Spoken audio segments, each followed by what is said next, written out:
오늘은 뜻하지 않았던 은혜를 경험하며 살아가기라는 제목으로 하나님 말씀 나누겠습니다.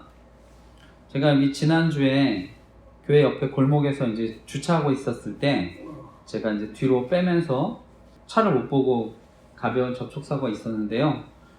저는 이제 원래는 이제 주차 중에 기다려야 되는 게 맞다고 저는 생각을 하는데 이제 그분은 이렇게 크락션 울리면서 왔는데 왜 멈추지 않았냐고 해서 당황스러웠는데 어쨌든 사고가 나고 이제 그분이 동네 주민이고 가벼운 사고니까 병원 갈 거 아니니까 잘 처리하자고 하셔서 저도 최대한 잘 이렇게 처리할 수 있도록 원하시는데 이렇게 맡겨서 하라고 얘기 드리고요. 보험사에서도 저한테 연락이 와서 제가 이제 범퍼 전체도 교체해드리고 교통비도 이제 지급해 드린다고 해서 이제 끝난 줄 알았는데 이제 수요일 그 일이 있고 지난주 수요일에 있었고요. 근데 토요일 날 이제 연락이 와서 이제 병원 치료 받고 있으니까 이제 대인 보상까지 해달라고 이렇게 연락이 와서요. 제가 이제 그분과 연락하면서 이제 누구신지를 알게 됐습니다. 제가 이제 교회 근처에 자주 이제 주차를 하는데요.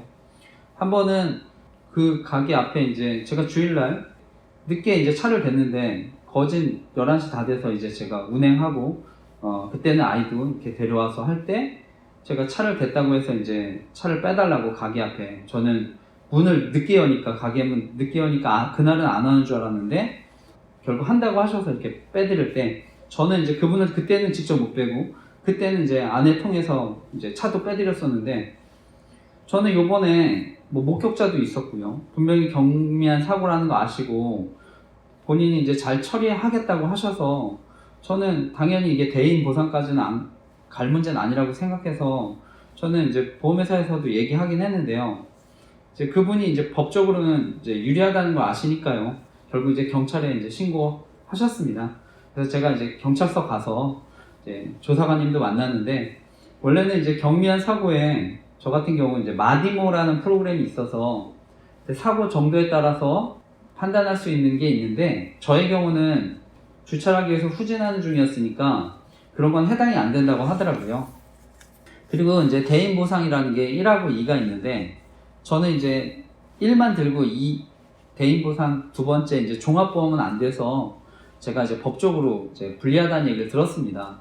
그러니까 사람들이 사실은 비싸더라도 대인보험 2 종합보험을 드는 다 이유가 있다고 말씀하시더라고요. 그러니까 결론적으로 이제 그분이 진단서를 가지고 오면 법이 그러니까 이제 경찰에서는 처리를 해드려야 한다고 하셔서 제가 원하는 대로 이제 대인 보상 해드린다고 하고 이제 종결을 했습니다. 근데 이제 제가 이런 일을 겪으니까요. 제가 사실은 여전히 이제 부족한 목사라는 생각을 했습니다. 그리고 저도 더 배우고 더 성장해야겠다는 생각을 또 했습니다. 그리고 이 세상이 어떻게 보면 그 상대방 입장에서는요, 당연한 겁니다. 그게 세상의 방법이고요. 당연한 방법인데요. 저는 이제 답답하고 이제 억울한 면이 있으니까 또 목격자도 있었고요. 근데 이제 제가 그 당시에 바로 이제 경찰도 부르고 보험회사 그냥 불러서 사실 깔끔하게 처리했으면 저는 이렇게 문제가 커지지 않았다고 생각합니다. 그래서 제가 미숙한 면이 있었고요.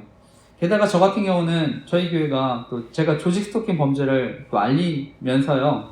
저는 주변에 언제든지 저에 대해서나 교회에 대해서 또 나쁜 소문도 만들고요. 또 언론을 통해서 저는 분명히 악의적인 소문도 만드는 사람이 있다고 생각합니다. 제가 더 조심해야 되는데 또 그러지 못한 부분이 있어서 저는 정말 앞으로 이런 문제들 정말 지혜롭게 잘 또 해결해 나갈 수 있도록 기도해 주시기를 부탁드립니다. 이번에 마음이 또 힘들기도 했지만 또 한편으로 이번 주는 제가 위로와 회복을 또 경험했던 한 주였는데요. 이번 주 목회자 수양회가 있어서 제가 다녀왔습니다.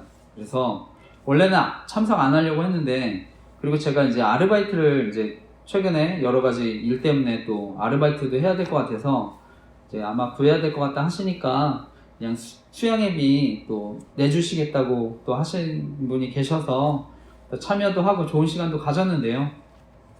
이번에 이제 팀별로 움직이면서 저희 팀은 목사님들하고 또 목사님 따라가실 수 있는 사모님들하고 이제 설악산 이렇게 등반을 했습니다. 그래서 오랜만에 정말 꼭대기에 제가 케이블카 타고는 또 올라갔었던 적이 있었던 것 같은데 이번에 직접 산을 타고 이제 올라가서 힘들지만 정말 보람이 있었습니다. 그리고 이번에 이제 저랑 비슷한 시기에 개척해서 함께 친하게 지내는 목사님들 계십니다. 그 목사님들하고 같이 하고요. 또 너무 감사한 거는 저기 후배 목사님들 위해서 또 선배 목사님들이 또 운전도 해주시고 또 많이 섬겨주셨습니다. 이렇게 장소 같은 것도 식당이나 이런 것도 직접 또 많이도 알아봐 주시고요. 그래서 너무 감사하고 좋은 시간이었습니다. 그리고 저녁 때는 저희 충북로의 목사님들, 그 다음에 참여하신 사모님들 같이 이렇게 찬양하고 예배할 수 있어서 너무 감사했는데요.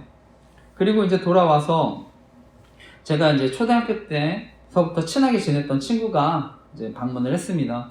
그래서 저는 김포에서 초등학교를 다녔는데 오랫동안 또 커서도 연락하고 또 가족끼리도 잘 알고 해서 너무나 이제 반가운 친구인데, 제가 이제 그 친구랑 뭐 김포 갈 일이 있으면 또 서로 얘기도 많이 했었기 때문에 또 요번에도 이제 요번에 그 친구가 이제 들러서 자신의 이제 고민 같은 것도 얘기하는데 저도 마찬가지고요. 그래서 서로 저는 힘이 되는 시간이 되었다고 생각합니다. 근데 다만 이제 그 친구 부모님이 이제 예수님 믿으셨었거든요. 근데 이제 이 친구가 아직까지 이제 예수님에 대해서 또 예수님을 잘 모르기 때문에 저는 이제 항상 만나면서도 계속 얘기는 하는데요.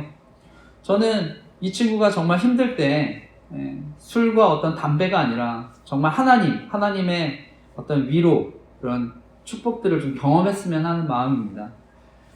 그래서 계속 또 기도하고 있는데요. 여러분 주변에도 또 그런 또 친구들과 이웃들인 줄 압니다.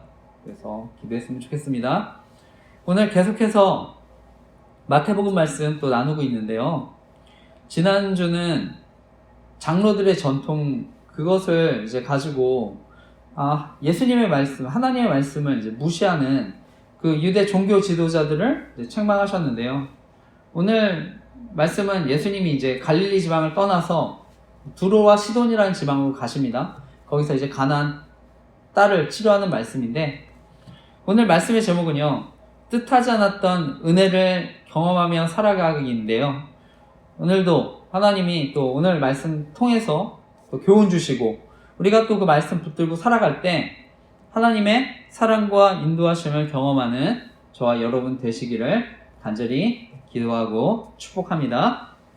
오늘 핵심은 그겁니다. 오늘 핵심은요, 우리가 자존심을 버려야 하나님의 뜻하지 않은 은혜를 경험할 수 있다는 것입니다. 그래서 자존심을 버려야 하나님의 뜻하지 않은 은혜를 경험할 수 있다는 것인데요. 오늘 말씀의 시작은 예수님께서 갈릴리를 떠나서 두로와 이제 시돈 지방으로 가시는 것을 시작합니다. 그것이 오늘 15장 21, 22절 말씀인데, 우리가 읽었습니다만 다시 한번 여기 또 화면 보시고 또 같이 읽으셔도 됩니다. 15장 21절, 22절 말씀 다시 한번 같이 한번 읽어보겠습니다. 시작. 예수께서 거기서 나가사 두로와 시돈 지방으로 들어가시니 가나안 여자 하나가 그 지경에서 나와서 소리질러 이르되 주 다윗의 자손이여 나를 불쌍히 여기소서, 내 딸이 흉악하게 귀신 들렸나이다 하되. 아멘. 말씀해 보니까 예수님께서 이제 두로와 시돈 지방으로 가셨을 때요, 여기서 이 지방 여인을 만납니다. 그래서 여기서 가나안 여자라고 하는데요, 마가복음에 보면 좀 더 자세히 나옵니다. 이 여인이 헬라인이요 수로보닉의 족속이라고 얘기합니다. 그래서 오늘 그 여인이 예수님 찾아와서 말하는 것인데요, 다윗의 자손이신 예수님, 저를 불쌍히 여겨주십시오. 내 딸이 귀신이 들려서 괴로워하고 있습니다. 이렇게 얘기합니다. 여기 두로와 시돈은 이제 그 당시 이스라엘 북쪽에 있는 오늘날 레바논 지역입니다. 레바논 지역. 거기 이제 시리아 쪽도 있죠. 그래서 이런 시리아에 속하는 페니키아 출신 여성인데요, 그 여성이 이제 예수님 찾아온 겁니다. 그래서 여기 이 레바논 지역이 그 당시에 무역의 중심지였고요, 굉장히 경제적으로 풍요로웠던 도시였는데, 여기에 아스타롯이라고 하는 여신을 숭상했던 또 우상의 도시이기도 합니다. 그런데 그 도시에서요, 우상을 섬기는 그 도시에서 그 한 여인이 주 다윗의 자손이시여 하고 예수님 부르면서 찾아온 겁니다. 여기서 다윗의 자손은요, 구약 성경에 예언된, 제가 여러 차례 얘기했지만 그 오실 메시아를 인정하는 호칭입니다. 그러니까 그 이방 여인에게서 이런 위대한 고백이 나온 겁니다. 주 다윗의 자손이시여. 놀랍게도 그 여인은요, 예수님이 하나님의 아들이심을 명확하게 알아보신 겁니다. 메시아이심을 정확하게 알아본 겁니다. 우리가 앞서 유대 종교 지도자들에 대한 책망에 대한 말씀도 나누지 않았습니까? 그 예수님에 대해서 시비 걸고. 근데 이 여인은요, 정확하게 예수님이 진정한 메시아로 오셨다는 것을 알아봤던 것입니다. 그 우상이 가득한 곳에서도요, 이 여인은요, 예수님을 믿고 알아본 것입니다. 그러면서 뒤에서 소리 지르면서 따라옵니다. 이어서 23, 24절도 이어서 읽어보겠습니다. 23, 24절도 이어서 읽어보겠습니다. 앞에도 있습니다. 시작. 예수는 한 말씀도 대답하지 아니하시니 제자들이 와서 청하여 말하되 그 여자가 우리 뒤에서 소리를 지르오니 그를 보내소서. 예수께서 대답하여 이르시되 나는 이스라엘 집에 잃어버린 양 외에는 다른 데로 보내심을 받지 아니하였노라 하시니. 아멘. 말씀해 보니까요, 이 여인이 이제 예수님에 대해서 그렇게 소리를 지르면서 따라가는데 놀랍게 예수님이 한마디도 대답하지 않으셨다고 말합니다. 급기야는 그러니까 제자들이요, 저 여자가 우리 뒤에서 소리치고 있으니까 예수님 그 여인을 그냥 돌려보내 주십시오, 이렇게 얘기합니다. 그때 예수님이 말씀하시는데요, 나는 오직 이스라엘 집에 길을 잃은 양들에게 나는 보내심을 받았을 뿐이다, 이렇게 얘기합니다. 우리 오늘 본문만 보면은요, 정말 예수님의 낯선 모습을 보게 됩니다. 우리가 계속 봤듯이 예수님은요, 다가오는 환자들 다 받아주시고 치유해주시고 했는데요, 오늘 무슨 이유에선지 그 이방 여인을 매정하게 이렇게 대하시는 겁니다. 그리고 또 우리가 이어서 말씀을 보게 되면 25절, 26절도 이어서 예수님이 어떻게 대하시는지 또 읽어보겠습니다. 25절, 26절도 읽겠습니다. 시작. 여자가 와서 예수께 절하며 이르되 주여 저를 도우소서. 대답하여 이르시되 자녀의 떡을 취하여 개들에게 던짐이 마땅하지 아니하니라. 아멘. 예수님 어떻게 말씀합니까? 자녀들의 빵을 이렇게 개들한테 던져주는 것은 옳지 않다, 이렇게 얘기하는 것입니다. 이 당시 이제 유대인들이 이방인을 낮춰서 부를 때 개라고 이제 표현하는 건데요. 그러니까 당시 유대인들의 생각을요, 예수님도 그냥 얘기하는 겁니다. 우리가 그러니까 얼핏 들으면요, 예수님도 인종차별하는 것처럼 이렇게 느껴질 수가 있는데요. 우리 성경을 보면 곳곳에 바로 하나님의 복음은요, 뭐 인종이든 문화를 초월해서 그 복음이 전해지기를 또 원한다고 말씀합니다. 또 하나님은 그렇게 해서 부르심을 입었다고 얘기합니다. 그런데 그냥 오늘 말씀만 보면 예수님이 차별하는 것처럼 이렇게 보입니다. 우리가 앞서 과거에도요, 예수님이 고쳐주시는 사건이 여러 있었는데 그 중에 우리 유대교랑은 예수님하고 이제 반대되는 입장 아닙니까? 그런데 그 유대교 회당장 야이로가요, 자신의 딸이 아프다고 고쳐달라고 했을 때 예수님이 그 길을 따라 나가서 고쳐주셨습니다. 그런데 오늘 이방 여인의 딸 귀신 들렸다고 하는데 예수님은 그냥 침묵하고 어떻게 보면 이제 거절하고 계시는 겁니다.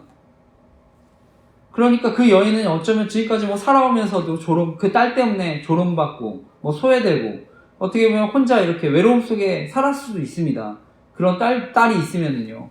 그리고 사람들의 보이지 않는 차별 속에서 살았을 수 있는데, 그런 불쌍한 여인에게 예수님은요, 빵을 집어서 개들한테 주는 것은 옳지 않다, 이렇게 얘기하는 것입니다.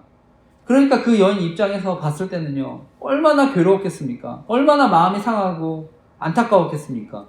그런데도 여인은 결코 물러서지 않고요, 예수님께 간절히 도움을 청합니다. 그 이어지는 27절 말씀을 제가 읽어보겠습니다. 27절. 여자가 이르되 주여 올소이다마는 개들도 제 주인의 상에서 떨어지는 부스러기는 먹나이다 하니. 여자가 이르되 주여 올소이다마는 개들도 제 주인의 상에서 떨어지는 부스러기를 먹나이다 하니 아멘. 예수님 말씀 맞습니다. 하지만요, 개들도요, 주인의 상에서 떨어지는 부스러기는 먹지 않습니까? 상 아래에 있는 개들도 그냥 흘리는 부스러기는 얻어 먹을 수 있으니까 예수님, 저를 개처럼 취급해도 좋지만 하나님의 은혜라는 거는 결국 모든 사람에게 오는 거 아닙니까? 주인도 결국 밥상에 떨어지는 거 개들도 먹게 하지 않습니까? 저는 비록 미천한 개와 같은 그런 존재죠. 그런 사람이지만 그 하나님의 은혜라는 거는 그 부스러기 은혜라도 결국에는 다 흘러오는 거 아니겠습니까? 그러면서 하나님의 사랑과 은혜에 대해서 얘기하는 것입니다. 우리가 살다 보면은요, 무시당하고 차별받는 것처럼 느껴질 때가 있습니다. 그것은요, 교회 안에서도 마찬가지고요. 우리가 자격지심과 열등감이라고 하죠. 그 자격지심은요, 자기 자신을 낮게 평가합니다. 그래서 열등감은요, 다른 사람과 비교해서 나 자신을 초라하다고 여기는 것입니다. 그러니까 누구나 저는 자격지심, 열등감 있을 수 있다고 생각합니다. 저는 교회에 나오기 주저하시는 분들 가운데 보통 내가 이제 교회 나가는데 헌금을 내가 많이 하지 못하는 또 형편에 있어서 저는 그런 마음 가운데 스스로 가지는 마음 때문에 교회 나오시지 못하는 분들도 계시다고 생각하고요. 또 개척교회 같은 경우는요, 어렵습니다. 사람도 별로 없고요. 시설도 부족합니다. 또 재정도 부족하고요. 그러니까 또 그런 것 때문에 또 교회에 나오지 못하시는 분들도 있다고 생각합니다. 또는 뭐 큰 교회 같은 경우는요, 어떻게 보면 나보다 잘난 분들이 너무 많은 것 같아서 내가 그 교회 가면 또 초라하니까 또 자존심도 상해서 큰 교회 같은데 또 그러니까 못 나가시는 분들도 있다고 생각합니다. 우리가 다른 사람하고 비교해서 그렇죠. 내가 좋은 대학 나온 것도 아니고 그렇다고 우리 집안이 좋은 것도 아니고 내가 뭐 좋은 직장을 다니는 것도 아니고 또 우리 가정을 보니까 또 가정도 그렇게 자랑할 게 없고 자녀도 마찬가지고요. 심지어 뭐 가정 가운데 이혼도 하고 사업도 망하고 또 번듯한 집도 없어서요. 뭐 이렇게 어려운 분들도 저는 있다고 생각하는데 그러니까 그분들이 자신을 볼 때 부끄러움이 있고요. 또 자존심이 또 상하는 게 있으니까 자신의 얘기하는 게 또 자존심 상할 수 있으니까 저는 하나님께 나오기를 또 주저할 수 있다고 생각합니다. 뭐 저 같은 경우는 개척교회 목사니까요. 저는요, 사실은 교회 안에서 사람들이 얼마나 있는지 이렇게 물어볼 때 그때 이제 저도 이제 평가받는 것 같고 또 그런 마음이 또 들 때도 있습니다. 오늘 또 수로보니게 여인 인종차별을 당합니다. 어떻게 보면 이렇게 심한 취급을 당했는데도요. 그런데 예수님께 끝까지 나아옵니다. 끊임없이 은혜를 구합니다. 예수님 말 맞습니다. 하지만 개들도 주인의 상에서 떨어지는 부스러기 먹지 않습니까? 저에게도 그런 은혜가 흘러오진 않겠습니까? 이렇게 구하는 것입니다. 그런데요, 바로 그것이 어쩌면요, 저와 여러분이 또 하나님을 향해서 갖는 또 마음, 그 마음이어야 하는 줄 믿습니다. 저와 여러분의 형편, 상황, 여러 가지 환경 가운데 정말 부끄럽고 어려운 상황에 계신 분들 계십니까? 근데 은혜라는 것은요, 자존심을 버리는 자리라는 것을 믿으시기 바랍니다. 아무리 내 상황이 처지가 형편없다 하더라도요, 하나님께 나오면 하나님 반드시 필요한 은혜를 주시는 줄 믿습니다. 저는 이번 주 이제 접촉사고로 경찰서도 갔는데요. 결과적으로 저는 이번 일을 겪으면서 하나님이 저를 더 낮추시고 더 겸손하게 만드셨다고 믿습니다. 그리고 이번 주 친구가 찾아왔는데 저는 형편에 사실은 뭐 찾아오는 사람도 없지만 친구한테 저는 얘기했습니다. 저는 기도의 자리를 지켜야 된다고. 뭐 아무도 없어도 기도의 자리를 지켜야 된다고. 근데 저는 저와 같이 저는 이제 저녁 기도를 하니까요. 근데 또 새벽에 아무도 없는 교회에 새벽 그 이른 시간에 아무도 없어도 지금도 저는 그런 목사님들, 개척교회 목사님들 가운데 그렇게 불을 켜고 차가운 또 바닥에서 홀로 기도의 자리를 저는 지키는 많은 목사님들 계신 줄 압니다. 그런데 그분들, 또 저도 마찬가지고요. 그 기도의 자리를 지키는 이유가 무엇입니까? 바로 부스러기와 같은 그 은혜를 기대하기 때문입니다. 우리가 뭐 항상 예배를 드리지만요, 우리가 항상 예배한다고 해서 모두 또 모든 자리에서 은혜를 저는 경험하는 게 아니라고 생각합니다. 하지만 그럼에도 포기하지 않고 저는 예배하면은요, 어느 순간에 반드시 주어지는 부스러기 은혜가 있는 줄 믿습니다. 전혀 뜻하지 않았던, 어쩌면 그거보다 더 큰 은혜죠. 내가 하는 일도 안 되고, 가정도 힘들고, 사업도 망하고, 뭐 장사하시는 분들 장사가 안 돼도, 저는 교회 나와서 끝까지 부르시면 반드시 하나님 부스러기 은혜를 주시는 줄 믿습니다. 그리고 그런 은혜가 임한다면 반드시 저와 여러분은 다시 살아나고 회복이 되는 줄 믿습니다. 구약 성경에 보면은요, 아람군에요, 나아만 장군이라고 있었습니다.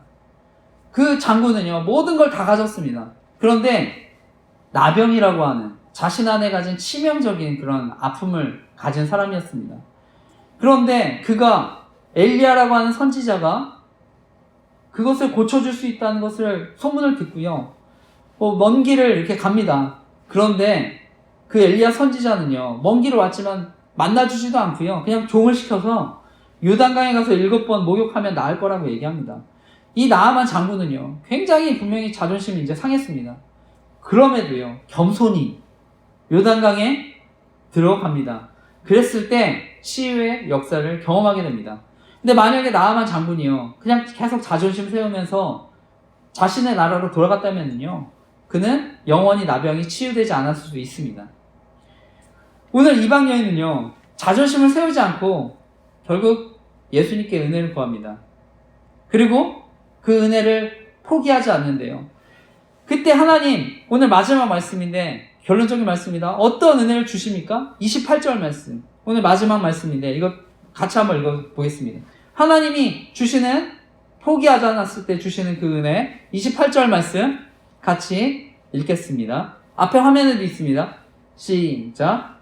이에 예수께서 대답하여 이르시되, 여자여, 내 믿음이 크도다.